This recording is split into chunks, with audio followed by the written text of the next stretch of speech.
course, is Michelle Waterson taking on Angela Hill. Yo, if you told me a year ago it was going to be Michelle Waterson and Angela Hill as a main event for a fight night, I would say, what happened? Get the hell out of here. COVID happened. Mm-hmm. I would have been like, had to be some sort of pandemic or something, and you'd be like, oh yeah, you're right. It's true. It's true. So in this one, we have Michelle Waterson, a karate hottie, and she is a karate black belt. Who would have known? She's got a very diverse arsenal of kicks from that karate stance.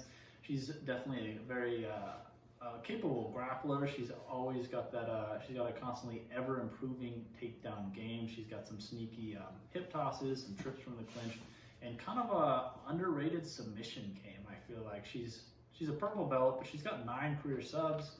The thing in this fight, though, I feel like she seems to, in some of her fights, she has struggled with fighters who really push the pace, who kind of disrupt her rhythm, getting close and are just constantly pushing her. And I think that Angela Hill that's exactly her style. Angela Hill is a gal who has improved a ton as of lately.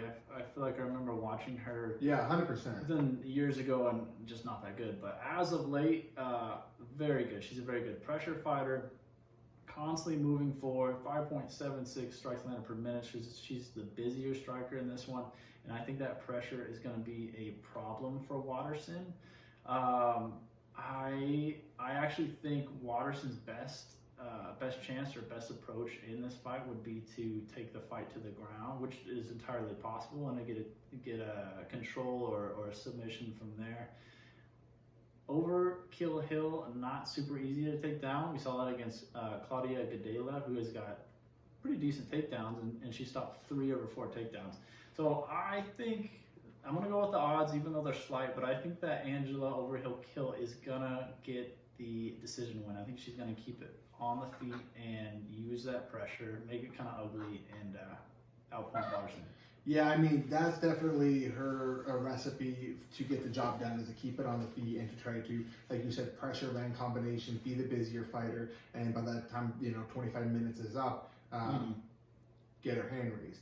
The only thing I have to say about Angela Hill, while she has been vastly improved, I mean, she's won 3 of her last 4, and even that Claudia Gadelia fight, could have went either way. That was a very close fight. Yeah, what I do respect about Angela Hill, she's always game. She'll fight, I don't know, what's it been, like 5 or 6 times in the last year. Yeah, I think she tied, or at least she has it She now. has it, yeah. She's an absolute savage, and she'll go anytime. And I really appreciate what she's done, where she's kind of come from a prelim fighter to someone that's like been active on social media, developed a good personality on social media, somebody that the fans are relating to, are enjoying the content she's putting out. She's winning fights, which is the most important part, right? Nobody wants to hear you being silly and you losing fights. I think it's all. So she's done a great job that way. The only thing that makes me worried is she hasn't beaten anybody necessarily with the name. Like we talked about before, when she fought Tisha Torres, Rose Namajunas, Jessica Andrade, Nina Ansaroff, Miranda Marcos, Courtney Casey, Claudia Gadelia. Those are all the names of the most famous fighters she's fought. And she's unfortunately lost them all. So she's winning all the fights where maybe she should win, and when the fights are coming against opponents where it can really boost her up the rankings and get her a really needed a name on her resume, she hasn't been able to get the job done. So this is the moment now for her, where it's kind of like I feel like do or die. Like, can you compete with the top level opponents? And I still think while Michelle Waterson hasn't fought for a title yet or anything like that, she does have some big names on her. Yeah, she's fought a lot. She beats Paige Van Zandt, Felice Harry, Courtney Casey, Carolina Kovalevich.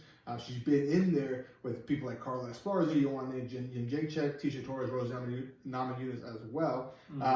So I just think that for Michelle Waterson, what she needs to do is, like you said, maybe if the takedowns present themselves, definitely take them, look to use the control on the ground, eat up some of the clock where she might not be, where she's not on her feet, getting out struck, like you said, which is going to be a big deal in these lower weight class when the women are probably not going to finish each other. It's output that the judges, I feel like, they look at. That's true. So if she can, clinch against the fence, work her takedowns, control some of that, control some of the fight on the ground and eat up some of that time, that's going to be huge in the judges' eyes, because they're going to just see a fast-paced fight of whoever was ground control. I feel like that could weigh huge on the judges' scorecards. But if you're on the feet, Karate Hottie, you're right. She doesn't. The output is not the same as Angela Hill. Right. So she's gonna have to use that front kick. She's gonna have to get in that karate stance. Use that teep kick to the body. Use her legs to keep that range, so she doesn't keep getting. She's not getting overwhelmed. She's not getting overwhelmed. Exactly. She's gonna have to use her kicking. It's gonna be huge in this fight. If she's able to keep her range using those front kicks, I think that she just has enough overall skills, whether it's on the feet against the cage, and then hopefully using some of that grappling to get the job done in decision. I think it's gonna be a very close fight. I think it goes all 25 minutes. But I see Michelle Waterson having just enough skills to put on a performance where, in the judge's eyes, she'll get the decision. Okay, all right. First disagreement on this week. But yeah, this one was such a hard one to pick. The odds, as I mentioned, were close, and I could